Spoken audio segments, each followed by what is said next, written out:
Sers-toi un gin ben fort, à moins que tu sois dans ton char. Syntonise les Julie, et comme moi, deviens groupie de leur podcast 2.0. Sorti du four tout frais, tout chaud. Une formule revampée, elle se déplace pour venir te parler. Oh, il faut que t'écoutes. Les deux jouent sur la route.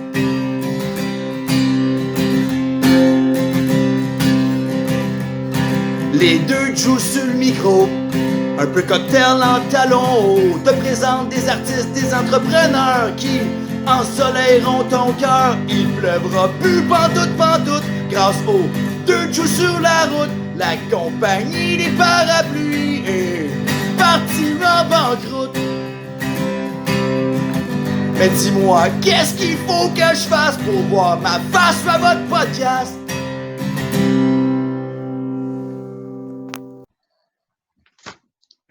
Alors, nous sommes encore là, les joues sur la route dans notre salon, parce que, comme les autres vidéos, hein, on est encore dans la zone rouge du COVID.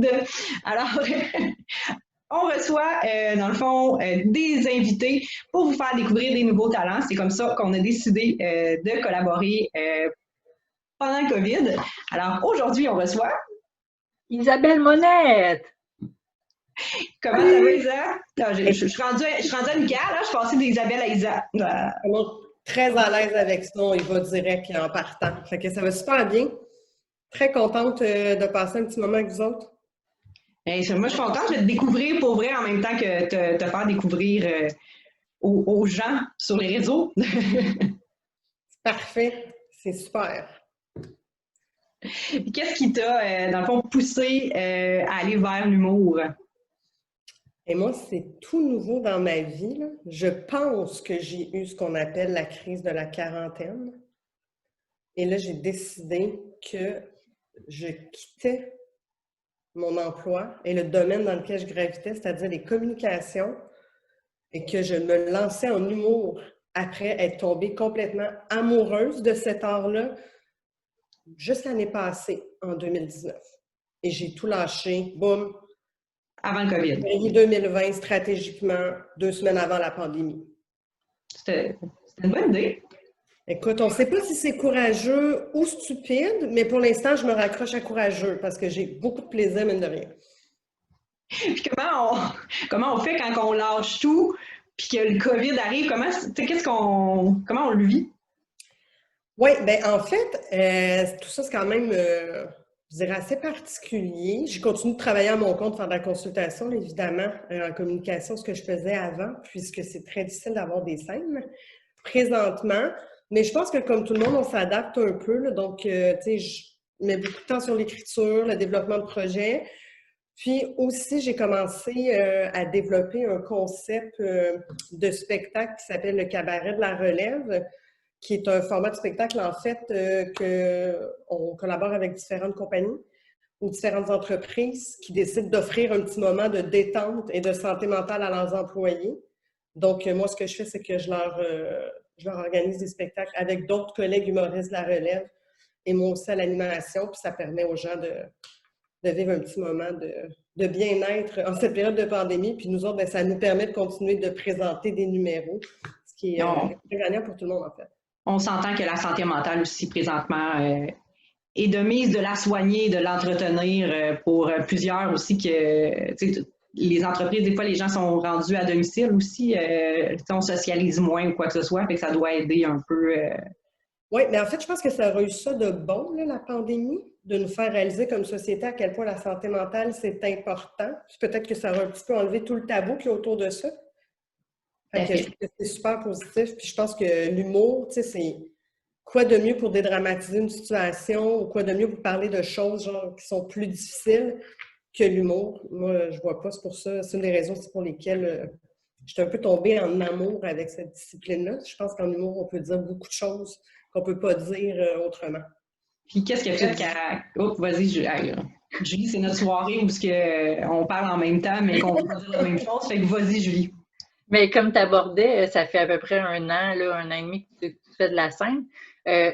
puis que tu venais de démarrer une soirée. Oui. C'est quoi, dans le fond, tes aspirations à travers ça, l'humour?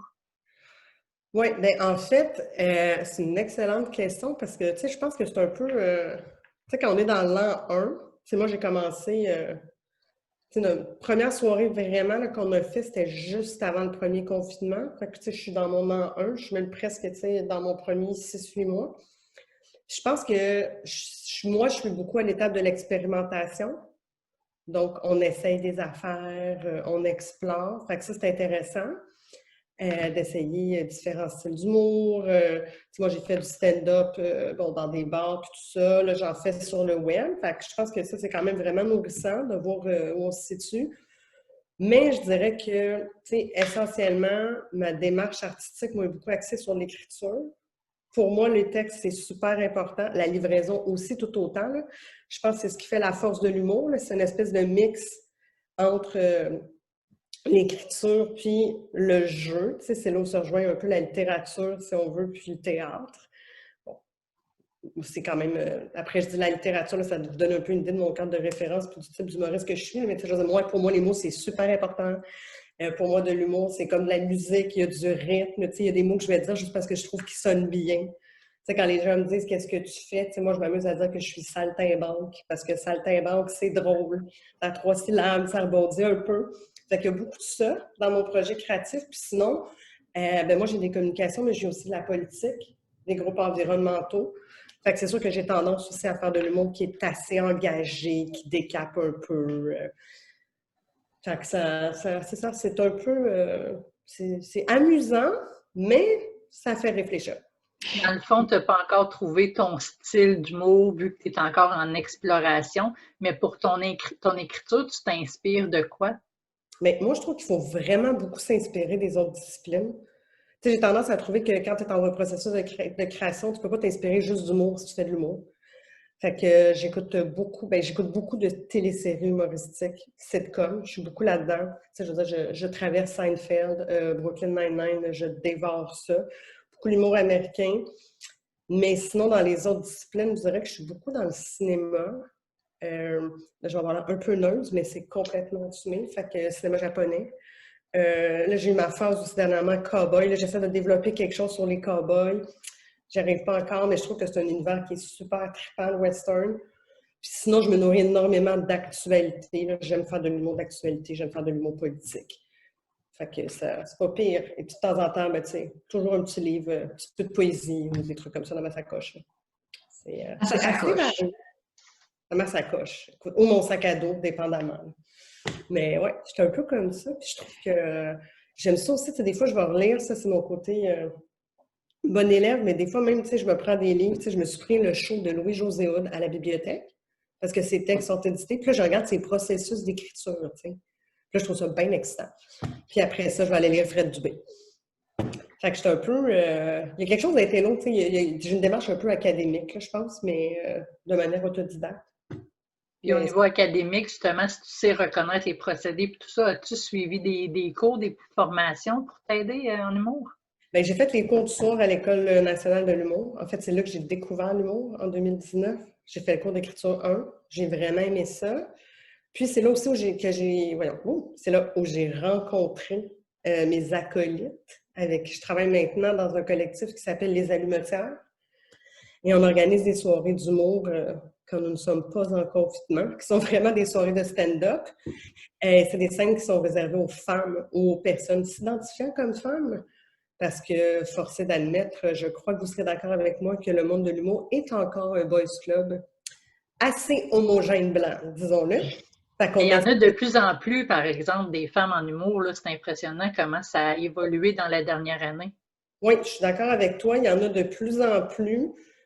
Mais j'ai cette impression-là qu'il y a un peu de je dirais pas jusqu'à dire discrimination positive, là, mais que de créer un espace qui nous permet d'avoir un lieu comme pour se présenter, puis c'est cool avec de l'humour aussi, c'est féministe, puis de l'humour qui est plus engagé. Je pense que pour moi, c'est pertinent. Puis d'avoir un espace 100% femmes ou personnes s'identifiant comme telles, Pour moi, c'est présentement nécessaire. Je rêve du jour où ça ne le sera plus.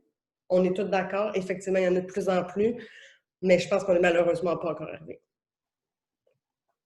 Puis, qu'est-ce que, tu sais, tu l'as dit, là, je vais prendre ma question, je vais revenir un peu en arrière, tu sais, tu as commencé récemment à faire de l'humour, mais mettons, qu'est-ce qui t'a dit, tu sais, oui, la crise, peut-être la quarantaine, mais qu'est-ce qui t'a allumé la première chose, tu sais, comme pour te dire, OK, je vais à l'école nationale, tu sais, je m'inscris au cours du soir pour l'écriture.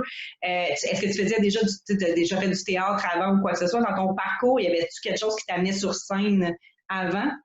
Hey, c'est là où ça devient vraiment très drôle. Parce que je dis la crise de la quarantaine, j'ai pas une vraie crise, OK? On s'entend, là, tout va bien, mais... On n'est pas obligé d'envoyer personne chez vous.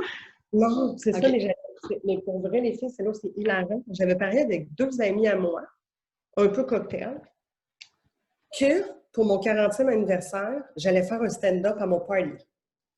Fait que moi, je me suis dit, tant qu'à le faire, je vais le faire comme il faut. Fait que je vais aller prendre un cours du soir à l'École nationale de l'humour pour me préparer. Puis là, la révélation, l'épiphanie. T'as pogné la piqûre.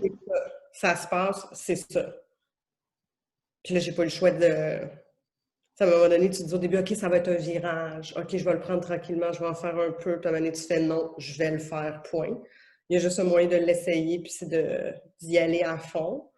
Moi, je suis de cette école-là, puis je pense que quand on veut devenir bon en quelque chose, puis être capable de cultiver cet art-là, puis cette passion-là, bien, il faut y aller vraiment à fond. Fait que j'ai décidé d'y aller vraiment à fond. Et là, l'univers en a décidé autrement pour le moment. J'ai fait j'ai fait le même parcours. Tu sais, moi, je suis partie de Québec pour revenir à Montréal. J'ai quitté mon métier de courtier immobilier puis d'adjointe administrative pour faire que de l'humour. Là, je suis présentement aussi au cours de soir en exploration humoristique. Puis je suis arrivée à Montréal puis il n'y avait plus rien. Mais non, mais c'est ça. Mais à un moment donné, il faut... Tu sais, il y a 2 techniques dans la vie là, pour apprendre à nager un bébé. Soit tu le mets dans l'eau puis tu lui montres tous les mouvements, soit tu le garoches dans la piscine puis il flotte puis il se débrouille. Ben Julie, je pense que toi puis moi, on s'est fait garocher dans la piscine. Mais c'est bien correct de même, tu sais. Fait que moi, je crois beaucoup à ce modèle-là. Puis tu sais, je me suis jamais sentie... tu sais, je suis vraiment en paix avec ma décision. Là, puis je le sais, que je sais pas comment l'expliquer, mais quand tu sais que tu fais la bonne chose, tu fais la bonne chose. Puis ça marche, bien ça marchera. Puis ça marche pas, bien ça marchera pas. Mais il y a juste un moyen de le savoir, puis c'est de l'essayer. Fait que je l'essaie. Puis je trouve ça le fun, tu sais, du fait que tu dis, c'est comme la quarantaine, puis tu commences en humour, mais c'est la même chose pour moi aussi. J'ai franchi la quarantaine il y a 2 ans, puis ça fait à peu près 3 ans que je fais de l'humour. Fait que je trouve ça le fun aussi qu'on soit pas, ben, je sais pas comment exprimer ça, mais tu sais, il y a beaucoup de vagues d'humoristes, là, tu sais, dans le début vingtaine, mi-vingtaine, puis on arrive, nous, un petit peu plus âgés, mais tu sais, on a des choses à dire, on a du vécu. Je pense que ça peut apporter un plus, moi, à l'humour, de commencer un petit peu plus sur le tard, comme ça. Le message sera pas pareil, là. C'est ça. Je sais pas si ça apporte quelque chose à l'humour. Tu sais, j'ai pas cette réflexion-là là, sur, tu sais, je dirais si large sur la discipline, mais tu sais, je sais ce que ça m'apporte à moi. Je sais qui je suis à 40 ans versus qui j'étais à 20 ans. Puis c'est certain que j'aurais, tu sais, je veux dire, à un moment donné, mon regard sur le monde n'est pas le même que j'avais à 20 ans. Puis je veux dire, moi, c'est mon cheminement, mais je veux dire, moi, je suis beaucoup plus qui je suis maintenant que je le savais il y a 15 ans. Puis je pense pas que je ferais de l'humour politique. Puis je pense pas que j'aurais un regard sur l'actualité, puis que j'aurais un regard aussi engagé si j'étais plus jeune, parce que j'étais pas là dans ma vie. Fait qu'en même temps, tu sais, je veux dire, je pense que notre âge, ça fait partie de ce qu'on est. Puis, tu sais, quand tu développes comme humoriste ou tu te développes dans n'importe quelle discipline, tu sais, à un moment donné, la création, ça part de toi, puis ça part de ce que tu es. Ça, c'est dans le sens plus que, tu sais, on n'abordera pas les mêmes sujets, tu sais, que les jeunes adultes non, renouvellent moins un peu dans leur numéro parce qu'ils vivent comme...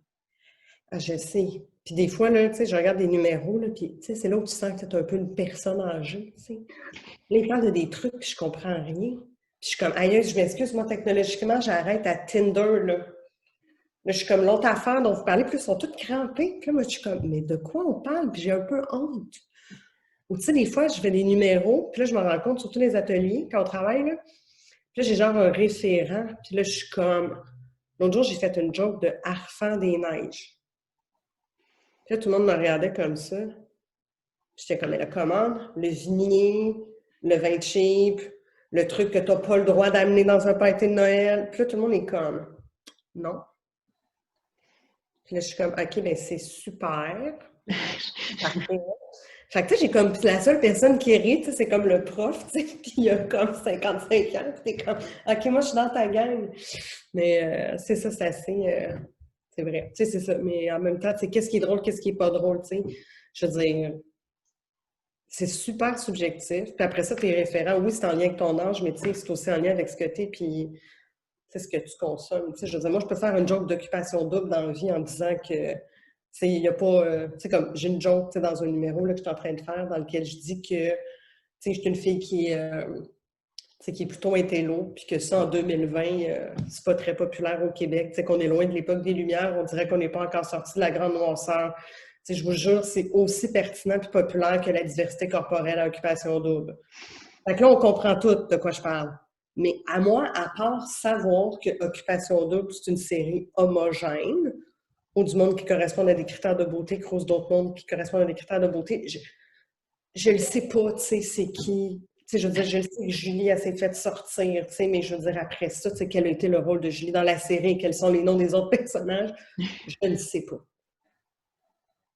Fait que, tu sais, c'est ça. Tu sais, fait que tu te rends dans des ondes, mais tu sais, puis après ça, je veux dire, ça n'a pas rapport avec mon âge. Ça a juste rapport parce que mes champs d'intérêt télévisuels sont peut-être ailleurs, tu sais. Par contre, je veux dire, à 25 ans, 26 ans, quand ça a commencé, tu sais, je veux dire, je le savais c'était qui, parce que j'étais dans ce beat-là. Fait que, tu sais, pas question d'âge, mais question de... Un intérêt. Ou l'autre jour, j'ai une joke de Steven Guilbeault, tu sais. Fait que moi, je lance Steven Guilbeault. Puis là, je rentre dedans, boum! Puis là, je me rends compte que c'est pas qu'ils trouvent pas... Les gens ne trouvent pas la joke bonne, c'est que les gens ne savent pas que Steven Guilbeault, avant d'être un ministre, Steven Guilbeault s'attachait après la tour du CN, tu sais, pour Greenpeace. Ils ne le savent pas. Fait que là, je suis comme, OK. Fait que, tu sais, ça, c'est drôle. Ça doit t'arriver, toi aussi, Julie, là, tu sais, les scènes plus de stand-up et de bar. Tu sais, on est quand même... j'ai dû changer quelques référents aussi. Mais ça, c'est partie de la game, tu sais. En même temps, c'est partie du plaisir du rodage, là. Puis je dis du rodage, c'est comme si tout ça s'en allait à un aboutissement. J'aurais pu dire ça fait partie du plaisir de mes numéros.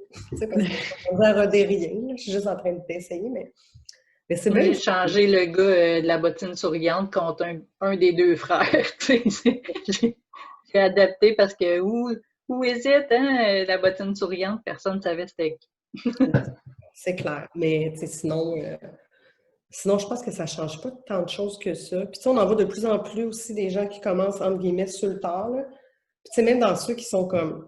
Même dans ceux, c'est la manière dont j'ai dit. Parmi les gens qui sont très populaires et qui ont de grandes carrières au Québec, tu sais, François Bellefeuille, ça a commencé dans la trentaine, c'était vétérinaire. Lise Dion, ça a commencé aussi quelque part dans la trentaine. Tu sais, il n'y a pas juste, tu sais, je pense qu'aujourd'hui, en humour, il n'y a plus juste le modèle. J'ai 20 ans, je t'accepte à l'École nationale de l'humour, je finis l'École nationale de l'humour, ma carrière part parce que je fais en route. Tu sais, maintenant, je pense qu'il y a plusieurs modèles. Puis peu importe l'âge, il y a beaucoup de gens aussi qui... Tu sais, il y a une forme qui émerge là, de la scène alternative. Je pense qu'il y a une plus grande ouverture maintenant pour ça qu'avant. Puis la scène dite alternative, entre guillemets, tu sais, je pense qu'elle est vraiment foisonnante aussi. Tu sais, je pense juste à des filles comme tu sais, Val Belzile, c'est un super bon exemple.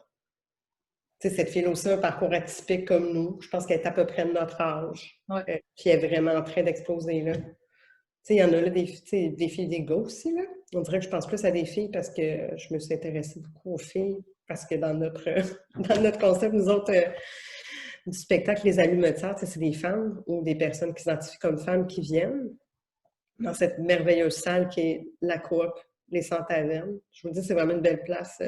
C'est le fun de voir des shows là. Puis, tu sais, ça fonctionne aussi un peu, c'est en cohérence un peu que le projet créatif, dans la mesure où c'est une coopérative, ils produisent eux-mêmes leur bière. Puis il y a des propriétaires, Caro, qui est dans le groupe Les Allumetières. On est 4, en fait. Puis les Caro Monas? Caro Monas qui est là. Oui, elle est en cours avec moi à l'ENH. C'est ça. Fait qu'il y a Caro. En fait, Les Allumetières, c'est Caro Monas, c'est Emna Chaud, c'est moi, Isabelle Monette, et puis Yasmine. Et là, j'oublie son nom de famille. Je me sens super poche. Yasmine, j'oublie son nom de famille. Je vais le retrouver. Je vous enverrai un petit message. Puis comment vous vous êtes rencontrés les quatre pour partir ce projet? Tu sais, comment vous avez connecté pour décider que vous mettiez ces quatre filles-là pour partir ce projet-là ensemble? Mais en fait, Caro, Emna et moi, on faisait le même atelier d'écriture à l'École de l'humour. Puis à la fin, on écrivait, tu sais, dans un des derniers exercices, c'est écrire un monologue. Puis là, on s'est dit, pourquoi on les présente pas? Puis Caro, qui était dans le cours, elle a un bar qui est les Sans-Tavernes. Puis elle se disait qu'elle était là au départ parce qu'elle voulait rencontrer du monde puis éventuellement organiser des soirées d'humour au bar. Fait que on lui a dit, Emna et moi, pendant une pause, ben, on va en faire une. Fait qu'on a pris les gens de notre cours d'écriture 1, puis Emna, qui était dans un autre cours de présentation de numéros, a invité aussi du monde. Fait qu'on a fait une première soirée comme ça. Puis là, on a vraiment aimé ça, les trois. Fait que là, on a décidé de se regrouper pour se dire, OK, on pourrait partir quelque chose qui serait des soirées. En fait, on a fait une première soirée 100% femmes ou personnes qui s'identifient comme femmes pour la Journée internationale des droits des femmes en mars cette année. Puis là, Yasmine est venue nous aider parce qu'elle était aussi dans le réseau École nationale de l'humour, puis elle connaissait Emna. Oui. Fait qu'elle est venue nous aider, on a fait cette soirée-là, puis là, ça a été fantastique, fait qu'on s'est dit, OK, tu sais, pourquoi on ne part pas une fois par mois? Puis là, on a trouvé le nom, les allumetières, on s'est mis à réfléchir à notre concept, on a monté.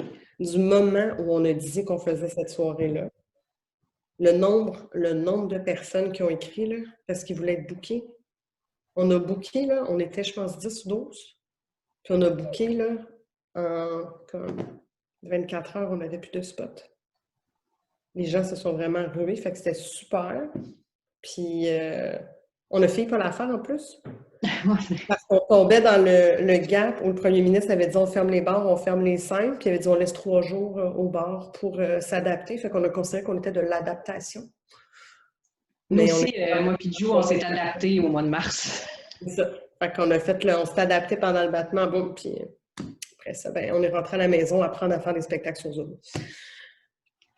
Est-ce que, ben, dans le fond, là, tu as présentement ben, pas le forfait, là, le concept, je cherche mes mots rendus à cette heure-là. Le forfait, je ne sais pas pourquoi j'ai dit le forfait. Écoute, tantôt j'ai dit l'amour, là, c'est le forfait. Je sais pas. Le concept, dans le fond, pour les entreprises, est-ce que tu as d'autres projets en cours présentement pour le temps des fêtes et tout? Ou, Mais là, c'est assez suspendu. C'est ça, on va se dire la vérité. J'ai un projet d'écriture sur lequel je travaille. Je suis en train de développer un concept de sitcom télévisé. Mais j'en parle pas tout de suite parce que je suis vraiment à l'étape de développer mon concept. Puis je suis en train de travailler mes personnages. Mais ça, c'est un super beau projet. Puis j'y crois beaucoup. Après, nous verrons si quelqu'un veut le produire. Mais j'aime vraiment beaucoup, beaucoup l'écriture télé. Puis j'aime aussi, tu sais, comment je dirais, l'écriture pour moi, c'est vraiment fondamental. Tu sais, je pense que c'est le cœur de mon projet créatif. Puis je me vois. J'aime ça faire de la scène, puis j'aime ça faire du Zoom. Mais c'est possible pour moi, dans ma conception de ma démarche créative, c'est vraiment clair pour moi que je peux être exclusivement une auteure, mais que je ne peux pas être exclusivement une comédienne. Fait que le monologue puis le stand-up, ça fait partie du projet, mais dans la forme que moi j'aime, dans ce que j'aime écrire puis dans mon style. Mais je suis vraiment quelqu'un aussi qui serait très heureuse avec une carrière d'auteur, puis j'ai vraiment beaucoup, beaucoup, beaucoup de plaisir à écrire. Fait que je pense que c'est un peu là, en fait. Comme tu étais en communication, l'écriture, est-ce que c'est un peu ça aussi que tu vas dans le milieu de la communication? Est-ce que tu étais quelqu'un qui écrivait beaucoup aussi de ton métier? Mais c'est parce que ce qui est drôle, c'est qu'en com, tu écris des liners, en fait. Faire de la com, c'est écrire des liners, c'est juste qu'ils sont pas tous drôles.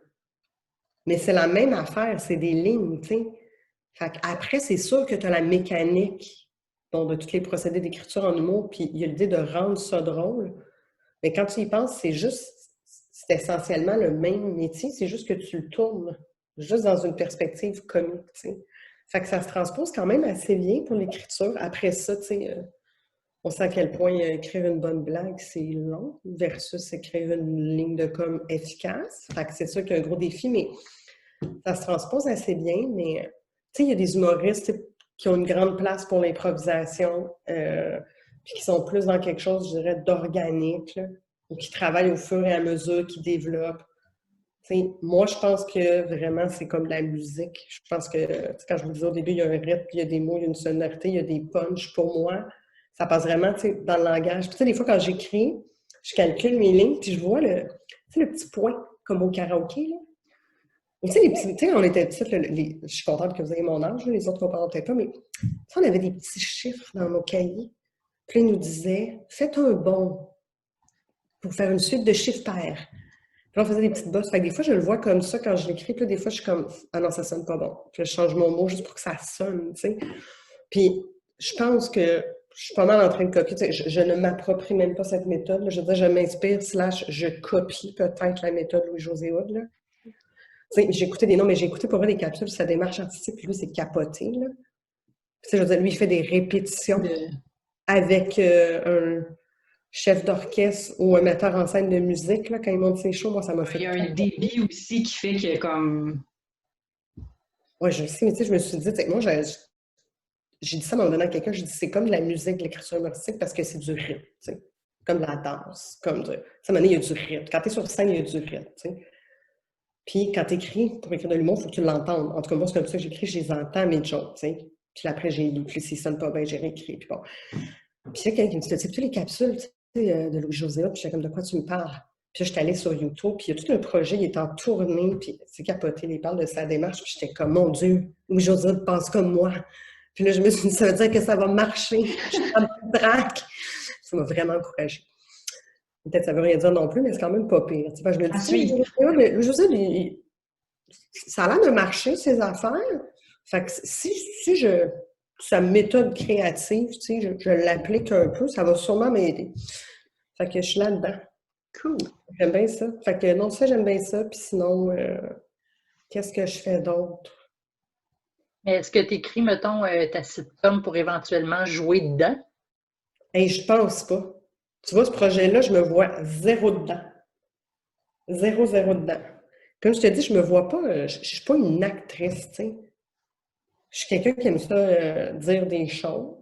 Puis je pense que je suis quand même assez drôle dans ma manière de m'exprimer naturellement. Mais tu sais, comme là, je ne l'ai pas écrit, mais tu sais, je me vois, là, comme je suis dans une caméra avec vous autres. Il y a vous deux, puis il y a moi. Puis je suis comme moi, je suis quand même, tu sais, je fais des petites mimiques, puis je fais ça, je pose mes mains. Il y a quelque chose d'amusant, tu sais, je pense, dans ma manière de m'exprimer. Fait, tu sais, je vais faire un peu de chronique radio, faire de la scène. J'adore ça, un petit peu de Zoom, mais je suis pas une comédienne. Je n'irai pas jouer dans une série. Puis tu sais, il y a des humoristes qui sont aussi des acteurs. Puis c'est super. Moi, je me vois plus comme étant quelqu'un qui a un propos, puis qui a des choses à dire, puis qui a choisi l'humour comme levier. C'est beaucoup plus ça. Fait que je ne joue pas dans ma sitcom, mais mes personnages vont dire des choses pertinentes, par exemple.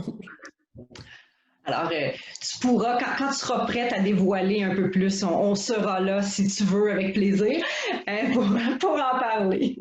Quand c'est excitant, des fois, je trouve ça vraiment excitant. Mais j'aime bien ça, ce que j'aime de la série, là, puis du sitcom, c'est que je trouve qu'il y a vraiment moyen de dire, bien, en fait, avec des personnages, tu peux faire dire à des personnages des choses que toi-même, tu ne peux pas dire, mais je trouve que dans le sitcom, je trouve qu'avec l'humour, il y a vraiment moyen de parler de choses vraiment pertinentes sans les nommer, tu sais, ou sous le chapeau de l'humour.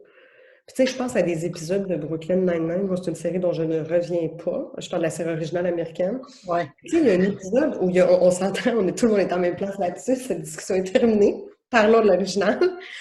Mais tu sais, il y a un moment où le personnage, tu sais, il y a un personnage là-dedans, là, je le mets juste en contexte pour les gens qui ne l'auraient pas vu, qui est un sergent de police noir, super baraqué.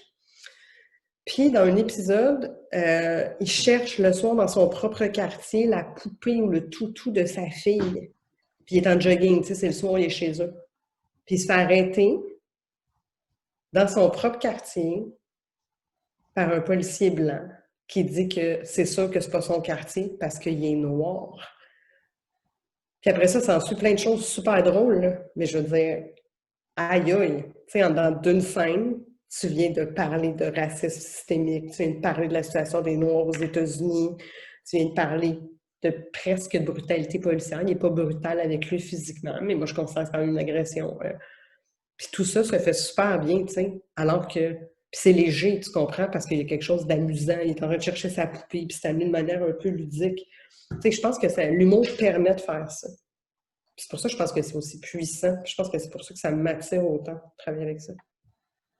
Mais mettons, si on compare Brooklyn Nine-Nine, la scène que tu viens d'expliquer, à la polémique qu'on a en ce moment dans les réseaux sociaux avec l'épisode La petite vie là, contenant Normand Brathwaite, j'aimerais savoir ton avis là-dessus.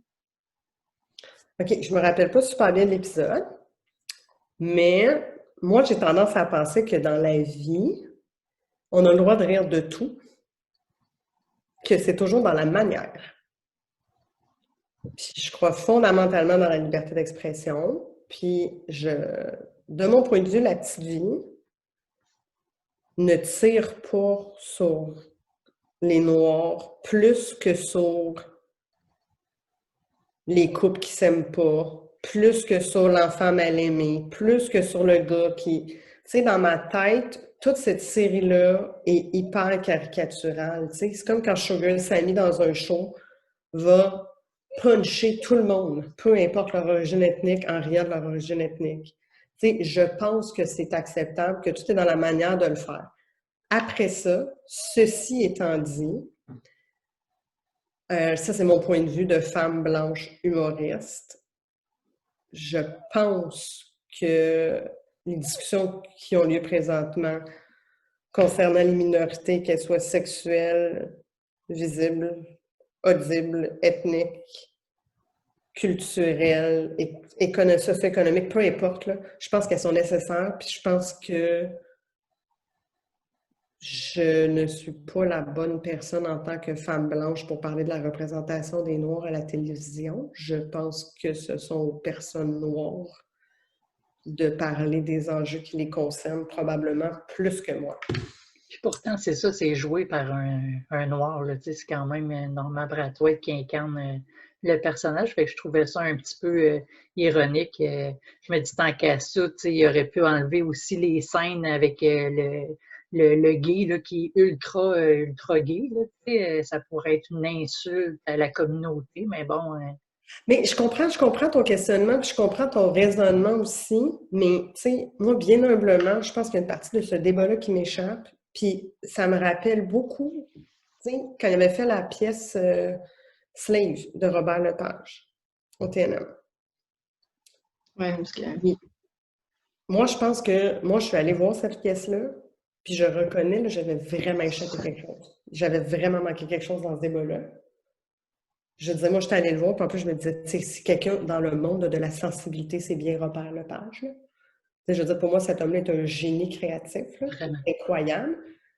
Puis il n'a pas voulu mal faire, puis ça, tout le monde lui donne.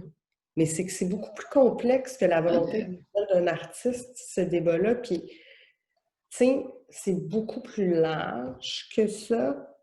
Puis, tu sais, même vouloir parler de ça présentement, là, tu sais, je trouve que ça n'a aucun sens qu'on soit trois femmes blanches en train de discuter de cette situation-là. C'est comme quand trois hommes blancs, tu sais, parlent de féminisme, tu sais, sur une plateforme politique à TVA. Ça me fait capoter.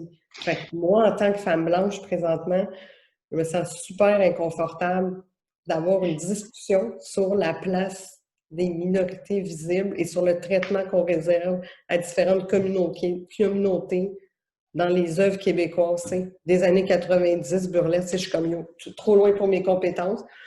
Puis deux, tu sais, je pense pas que je suis... C'est ça, je pense qu'il y a des débats vraiment à avoir collectivement, mais je pense qu'il faut qu'on les aille ensemble, puis que les personnes concernées s'expriment directement à l'intérieur de ça. Je vais te poser une dernière question, Isabelle. Hey. Quel a été le meilleur conseil jusqu'à présent depuis ta décision de franchir les murs de l'humour? Quel a été mettons, le conseil qu'on t'a donné en humour présentement qui te résonne encore dans ta tête? Ben, c'est pas un conseil, là, mais puis je veux le dire parce que ça m'a vraiment aidé. Mais je pense que la chose la plus gentille qu'on a faite avec moi, c'est être pas super fin. Moi, j'avais demandé à quelqu'un que je trouvais bon, un humoriste que je trouve super bon, qui est plus expérimenté que moi. J'allais voir un show, puis je l'avais trouvé super bon, puis j'y avais dit, tu sais. Puis j'avais jasé un peu avec personne qui était extrêmement généreuse avec moi, puis j'y avais dit, je vais t'envoyer. J'avais dit, tu sais, il m'avait dit, regarde, envoie-moi, filme-toi, là, ton projet stand-up. Puis j'avais fait du stand-up au parc, c'était dans un de ces nombreux parcs, au parc Baldwin, parce que quand je devais passer à Verdun, il a bouillé. Fait que j'ai pas pu y aller. Puis cette personne-là m'a envoyé des commentaires, puis c'était comme des vrais commentaires, là. C'était pas des commentaires de « t'es dans un atelier à l'École nationale de l'humour », tu sais. C'était comme vraiment des commentaires directs, tu sais. Puis ça commençait par ça sera pas nécessairement gentil ou complaisant ce que je vais dire, mais ça va être vrai. Puis moi, c'est ça qui m'a le plus aidé dans ma carrière. Puis c'était vraiment des bons commentaires. Puis c'était fait avec délicatesse, mais c'était direct, puis c'est correct, parce que je pense que c'est comme ça qu'on apprend, c'est authentique. Puis celui qui était le plus pertinent, je pense, c'est quand on m'expliquait que si t'es intelligent, il faut que tu dises des choses niaiseuses. Tu sais, quelqu'un d'intelligent qui dit des choses niaiseuses, c'est drôle. Quelqu'un de niaiseux qui dit des choses intelligentes, c'est drôle, mais quelqu'un d'intelligent qui dit des choses intelligentes, c'est pas drôle. Fait qu'il faut recalibrer. Puis là, j'étais comme, oh mon Dieu, mais tout ça vaut tellement comme le financement d'un cours à l'ENH. C'est comme si je venais de faire un 3e cours du soir à l'École nationale de l'humour, mais sérieux, j'étais super reconnaissante. Puis ça m'a beaucoup aidé. Fait que ça, je pense que c'est ça qui m'aide à m'enligner, parce que des fois, je me prends un petit peu trop la tête à vouloir être engagée. Puis j'oublie que, tu sais, juste dire quelque chose d'épais, ça peut vraiment faire la job. Fait que ça a été... j'ai été vraiment chanceuse que quelqu'un me donne un coup de main comme ça, puis je l'apprécie beaucoup. Des fois, c'est payant aussi de ne pas trop réfléchir puis de juste être spontané. Ah, je sais, mais tu sais, Julie, comment ça peut être difficile, hein? Se dire, j'y vais tranquillement, puis t'es comme, non, tu n'es pas nerd, non, tu n'es pas nerd. Mais on est là-dessus. Alors, on te souhaite bonne écriture en premier lieu. Que les shows reprennent rapidement pour que tu puisses retourner à cette voie. Merci beaucoup d'avoir pris de ton temps puis d'avoir jasé avec nous. Puis on va inviter les gens à te suivre sur les réseaux sociaux, mais TVA, TQS. Oui, c'est ça, tu sais, je suis à TQS et Télémétropole. C'est moi la personne âgée. Non, mais moi, ce que j'aimerais vraiment que les gens fassent, c'est aller sur la page Facebook des Allumetières. Pour l'instant, on est un peu en dormance, mais on va se réveiller sous peu. Puis, je pense que c'est intéressant parce que vous allez découvrir aussi plein d'humoristes de la relève qui sont intéressantes. Puis sinon, moi, vous pouvez me trouver sur Instagram. Je suis rendue là, mais je ne suis pas sur TikTok. Et puis aussi sur Facebook, j'ai une page Isabelle Monette qui est toute nouvelle. On va mettre les liens, dans le fond, avec l'entrevue quand on va diffuser ça sur nos réseaux. Sur Radio-Canada et TQS. Hey, merci Isabelle, puis au plaisir de te recroiser dans une salle de spectacle ou dans tout autre projet. Puis ça nous fera plaisir de te recevoir quand tu seras rendu à l'écriture. C'est quand je suis rendue à me dévoiler. Hey, merci les filles, c'était super le fun. Merci. Bonne soirée, bye. À bientôt tout le monde.